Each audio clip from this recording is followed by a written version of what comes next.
ठीक है, all of you are ready? Okay. Yes, sir. All right. Okay, overview of circulation में it is basically a transport system जो कि blood को through out the body में transport करता है इन ए क्लोज्ड सर्किट। ओके, अब सर्कुलेशन में बड़ा सिंपल है कि सुपीरियर वेना केवा और इंफीरियर वेना केवा से ब्लड जो है it will go to the right atrium, from right atrium to the right ventricle, from right ventricle to the pulmonary circulation, pulmonary artery के जरिए lungs में, फिर pulmonary vein के जरिए लेफ्ट एट्रियम, फिर लेफ्ट एट्रियम से लेफ्ट वेंट्रिकल से aorta, और फिर पूरी बॉडी में सप्लाई हो जाएगा। और फिर अगेन पूरी बॉडी में जब सप्लाई हो जाएगा आर्टरी से, फिर ये चला जाएगा आर्टेरियोल्स तक, कैपिलरीज, फिर वेन्यूल्स, फिर वेन्स, और फिर वेन से फिर ये जो है superior vena cava, inferior vena cava, right atrium, right ventricle से लंग्स से फिर लेफ्ट एट्रियम से लेफ्ट वेंट्रिकल से फिर aorta. So it is a closed circuit, एक क्लोज्ड सर्किट है। तो बेसिकली जो पार्ट्स ऑफ सर्कुलेशन है वो यही है, आर्टरीज, आर्टेरियोल्स, फिर कैपिलरीज के बाद वेन्यूल्स, और फिर वेन्स, और वेन से फिर वो सारी जो है बड़ी वेन्स उनके नाम्स, और फिर सुपीरियर वेना केवा और फिर इंफीरियर वेना केवा। ओके, ये देख सिंपल सा overview about the circulation. Okay, अब मैं आपको बताता हूं कि असल टॉपिक की तरफ आ जाते हैं। अभी उसके आने से पहले आपको ओहम्स लॉ मैंने पढ़ाया था कि जो ब्लड फ्लो है is equal to difference in the pressure at the ends of the vessel divided by the resistance. ये फिजिक्स में आपने पढ़ा होगा, ओहम्स लॉ जो करंट पास करता है उसमें भी यही कुछ है कि ब्लड फ्लो, और ये बात याद रखें कि जिंदगी जो है, जिंदगी का नाम है सर्कुलेशन। जब तक सर्कुलेशन है तो जिंदगी है, जब सर्कुलेशन खत्म हो गई तो समझें कि बुलावा ऊपर से आ गया। या अगर लोकलाइज्ड सर्कुलेशन कंप्रोमाइज्ड हो गई तो वो ऑर्गन आपका डैमेज हो गया, वो लिम्ब डैमेज हो गया। अगर वो लिम्ब डैमेज हो गया जहां पर सर्कुलेशन नहीं है, तो जब तक एम्पुटेट नहीं करेंगे बंदा जो है वो नहीं बचेगा, नहीं तो वो सेप्सिस से एक्सपायर कर जाएगा। तो हरकत का नाम जिंदगी, सर्कुलेशन का नाम लाइफ। ओके, ओहम्स लॉ जो है वो हमें बताता है कि ब्लड फ्लो, जैसे कि एक इलेक्ट्रिकल सर्किट में मूव कर रहा होता है ब्लड, करंट, एक जगह से दूसरी जगह, तो उस करंट की जो है मूवमेंट वो डायरेक्टली प्रोपोर्शनल होती है प्रेशर डिफरेंस यानी कि वोल्टेज डिफरेंस पे, और इन्वर्सली प्रोपोर्शनल होती है रेजिस्टेंस के। सेम इसी तरह सर्कुलेशन में भी जो हमारा ब्लड फ्लो है is directly proportional to the pressure difference of at the two ends and inversely proportional to the resistance. Got it? सबको पता समझ आ रही? Yes, sir. चलो शुक्र है, सिंपल है ना, कोई मुश्किल चीज तो नहीं है ना इसमें। आवाज भी मेरी क्लियर है ना? सर साफ आवाज भी क्लियर है, साफ आवाज आ रही है ना यार, तस्वीर साफ क्यों नहीं आ रही? अच्छा ठीक है, अब आगे ब्लड फ्लो की डिफरेंट जो टाइप्स हैं, लेमिनर ब्लड फ्लो होता है, टर्बुलेंट होता है, एडी करंट्स, ये वो सारी चीज़ें, ये आप एक लाइन की डेफिनेशन है ये देख लें। Then comes the blood pressure. Blood pressure बड़ा सिंपल है, अक्सर आप लोगों ने सुना होगा कि जिसका ब्लड प्रेशर इतना है उसको ब्लड प्रेशर की बीमारी है, this and that. So blood pressure is basically the force exerted on a unit area of the blood vessels is called as blood pressure, और it is equal to normally जो adult होता है उसमें 120/80 होता है, क्योंकि सिस्टोलिक ब्लड प्रेशर इज 120 और diastolic blood pressure जो है वो 80 मिलीमीटर ऑफ एचजी होता है, और 1 मिलीमीटर ऑफ एचजी ये होता है equal to 1.36 centimetre of the water. ठीक है, अब इसमें ये पोस्टिला, ये एक दफ़ा देख लें, ये थोड़ा सा टाइम है अजीब सा, इसको देख लीजिएगा। हेमाटोक्रेट का प्रैक्टिकल आप करेंगे, ये भी आपको पता है, ये चीज़ें मैं आपको पढ़ा चुका हूँ। अच्छा, उसके बाद जो मैंने आपको कल शायद लेक्चर में दिया है कि वास्कुलर डिस्टेंसिबिलिटी कंप्लायंस, हाँ कल मैंने जो है ना वो लेक्चर जो रिकॉर्ड किया ना उसमें ये है कि वास्कुलर डिस्टेंसिबिलिटी और वास्कुलर कंप्लायंस क्या होती है। डिस्टेंसिबिलिटी जाहिर सी बात है वेसल्स की डिस्टेंसिबिलिटी है, और कंप्लायंस जो है कि कितना एक ब्लड जो है, कंप्लायंस कहते हैं ना कि यार एक बंदा आपसे कोई काम लेने आया है। अब इसका मैं एक सिंपल सा आपको तरीका बताता हूँ इसको समझने के लिए, इस डेफिनेशन को, ताकि आप लोगों को याद रहे। तो दो हम तीन दोस्त एक दफ़ा बैठे हुए थे, तो एक दोस्त मेरा कहता है यार वो जो फलां फलां बंदा है ना वो तुम्हारे पास क्यों आया। मैंने कहा यार मैं क्या करूं, उसको ये काम था, वो हर दफ़ा ही मेरे पास आ जाता है, तो बस फिर मुझे ना उसको ये काम करना पड़ता है। वो कहता है तुम उसको कंप्लायंस ही ना दो, यानी उसको लिफ्ट ही ना कराओ।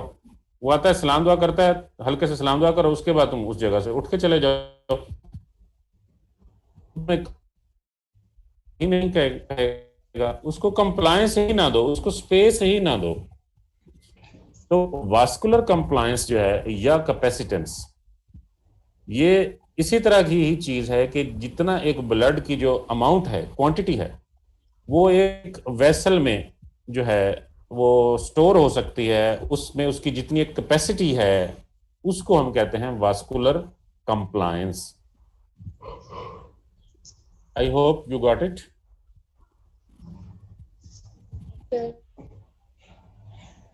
जी समझ आई Alishba, sir. Numan? Okay. Yes, sir. हाँ, इसको मोर प्रिसाइजली अगर हम कहें कि the amount of blood which can be stored in a given area or portion of the circulation against unit or 1 millimeter Hg pressure rise is called as vascular compliance। कि अगर हम एक एक करके मिलीमीटर ऑफ Hg से blood pressure जो है, जैसे मैंने अभी आपको ब्लड प्रेशर की डेफिनेशन बताई, ब्लड प्रेशर जैसे जैसे हम इंक्रीज करेंगे ब्लड प्रेशर, तो उसके नतीजे में जो जितनी क्वांटिटी ऑफ ब्लड है एक unit given portion of the vessel में, सर्कुलेशन में जो होगी, उसको हम कहते हैं वास्कुलर कंप्लायंस। इसका फिर आगे फार्मूला भी है। जी जी जी जी सर, तो फिर वेस्कुलर डिस्टेंसिबिलिटी और कंप्लायंस में फर्क क्या है? दोनों तो प्रेशर के अंडर ही दोनों का वॉल्यूम इंक्रीज हो रहा है या फिर वो स्टोर कर रहे हैं, तो फिर इनमें बेसिक डिफरेंस क्या होगा? देखिए, इन दोनों में ये दोनों को आपने समझना है कि वास्कुलर कैपेसिटेंस और compliance is something else, vascular distensibility is something else.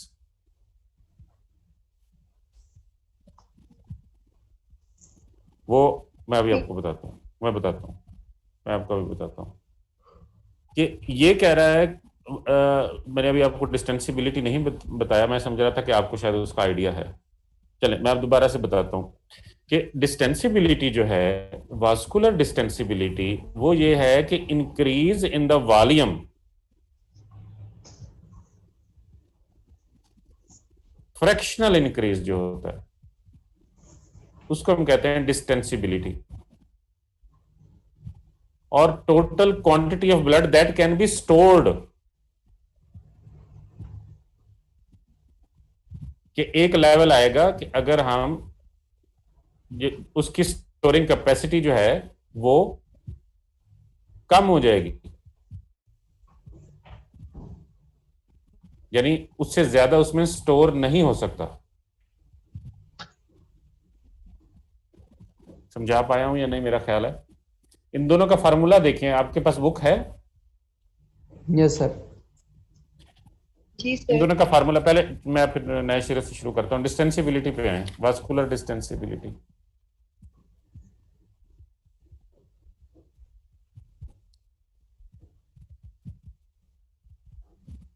Vascular डिस्टेंसिबिलिटी का फार्मूला है increase in volume divided by increase in pressure multiplied by original volume.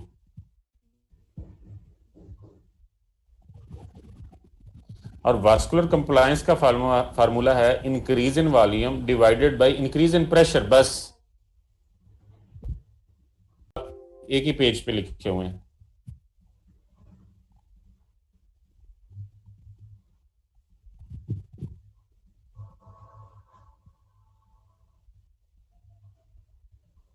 जी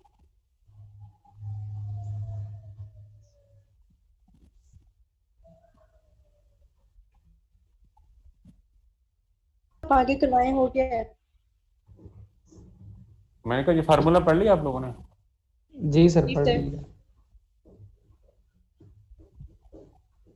ठीक है, फर्क समझ में आया या नहीं? अभी मैं असल में अब सर एक देखिए कि फर्क तो ये नजर आ रहा है कि डिस्टेंसिबिलिटी में फ्रैक्शनल इंक्रीज इन वॉल्यूम है, जी जबकि जी, कंप्लायंस में सिंपल इंक्रीज लिखा हुआ है उसमें। टोटल क्वांटिटी ऑफ ब्लड, हाँ जी। यानी कि वेसल जितना, आम जबान में हम ये समझ सकते हैं कि जैसे जैसे प्रेशर बढ़ेगा तो वेसल जितनी डिस्टेंड हो सकती है, जैसे वो नहीं होती प्लास्टिक, एक प्लास्टिक के गोल यानी जैसे ये रबर रिंग होता है, तो उसको हम जैसे खींचें वो खींचता चला जाता है, रबर बैंड जो होता है। तो जी ये सर। तो है डिस्टेंसिबिलिटी। और कंप्लायंस जो है कि वो उसके, जब वो डिस्टेंड हो जाएगा तो उसके अंदर कितनी क्वांटिटी ऑफ ब्लड जो स्टोर हो सकती है, वो कंप्लायंस है। ठीक सर। अब हम आते हैं जो इम्पोर्टेंट जो चीज़ है, ये आपकी सारी ज़िंदगी काम आएगी। आप सब लोगों को इसको अक्सर जो है, मैं आपको ये बता दूं कि वाइवा में, फाइनल ईयर एमबीबीएस के जो मेडिसिन के जो वाइवाज होते हैं ना, और उसमें क्लिनिकल मेथड्स होते हैं। पेशेंट पे जब आप शॉर्ट केस होता है ना, तो वो सब्जेक्ट बैठा देते हैं, या उनको सब्जेक्ट की ज़रूरत भी नहीं होती उस वक्त के मेडिकल वार्ड में जो बेड्स पे पेशेंट पड़े होते हैं, उन्हीं पे वो कहते हैं कि अच्छा यार, इस पे ना आप ये मेथड करके बताएं। एक पेशेंट है, सीवीएस के मेथड कैसे करने हैं, आपने ऑस्कल्टेट कैसे करना है, पल्पेट कैसे करना है, इसमें पैरास्टर्नल हीव कैसे देखनी है, इसमें कार्डियक आपने चेस्ट ऑस्कल्टेट यानी चेस्ट पहले पाल्पेट करनी होती है, कि चेस्ट को पाल्पेट आप कैसे करेंगे दोनों हाथों से पेशेंट को एक्सपोज करके। वोकल फ्रेमेटिस एक होता है, उसको आप कैसे करेंगे। ये सारे मेथड्स होते हैं, और ये मेथड्स इंपॉर्टेंट इसलिए होते हैं कि ये मेथड्स जब हम पेशेंट पे करते हैं तो we can diagnose different diseases. That's why these methods are really important.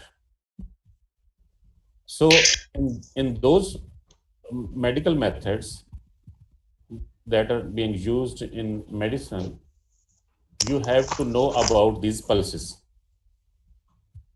In major and minor viva, usually the internal or external examiners will ask you about the pulses whenever they will conduct the viva.